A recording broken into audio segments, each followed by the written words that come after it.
नमस्कार दोस्तों, आपका स्वागत है कृष्णा कोचिंग सेंटर कादीपुर सुल्तानपुर की इस शैक्षिक मंच पर। मैं हूं आपका शिक्षक और आज हम शुरू करने जा रहे हैं एक बेहद महत्वपूर्ण विषय, भारत का संविधान और कॉन्स्टिट्यूशन ऑफ इंडिया। भारत का संविधान सिर्फ एक किताब नहीं, यह हमारे देश की पहचान है। यही हमें हमारे अधिकार देता है, हमारी जिम्मेदारियां बताता है और यह सुनिश्चित करता है कि देश लोकतंत्र के रास्ते पर आगे कैसे बढ़े। तो चलिए शुरू करते हैं हमारे इस ज्ञान यात्रा को और जानते हैं भारत के संविधान के बारे में थोड़ा करीब से। इंट्रोडक्शन में आपने देखा संविधान सभा का गठन। संविधान सभा का गठन जुलाई 1946 में हुआ। यही वह संस्था थी जिसने दुनिया का सबसे बड़ा लिखित संविधान तैयार किया। कुल सदस्य कितने थे? संविधान सभा में कुल 389 सदस्य थे, जो भारत के भविष्य की रूपरेखा लिखने वाले महान प्रतिनिधि थे। पहली बैठक। संविधान सभा की पहली बैठक 9 दिसंबर 1946 को हुई। इसी दिन भारत के नए सफ़र की शुरुआत हुई।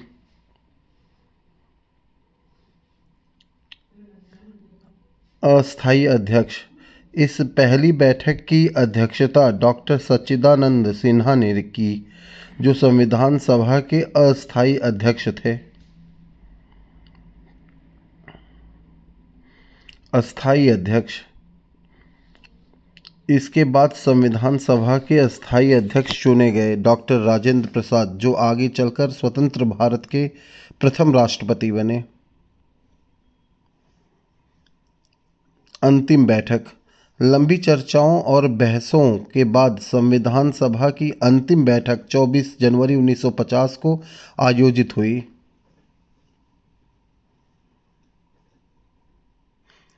संविधान पारित। भारतीय संविधान को 26 जनवरी 1949 को अपनाया गया। ये दिन आज भी संविधान दिवस के रूप में मनाया जाता है।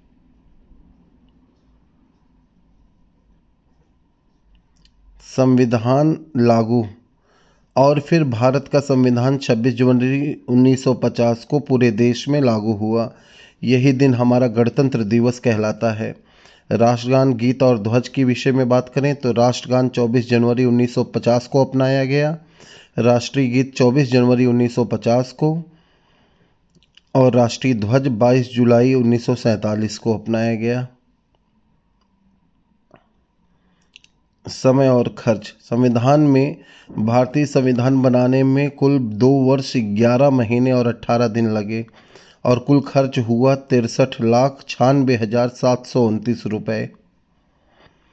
भाग, अनुच्छेद और अनुसूचियों की बात करें तो 22 भाग हैं, 395 अनुच्छेद हैं और 8 अनुसूचियां कुल हमारे संविधान में हैं। अगर आपको ये वीडियो अच्छी लगे तो फॉलो ज़रूर करिए, वीडियो को लाइक एंड सब्सक्राइब करें।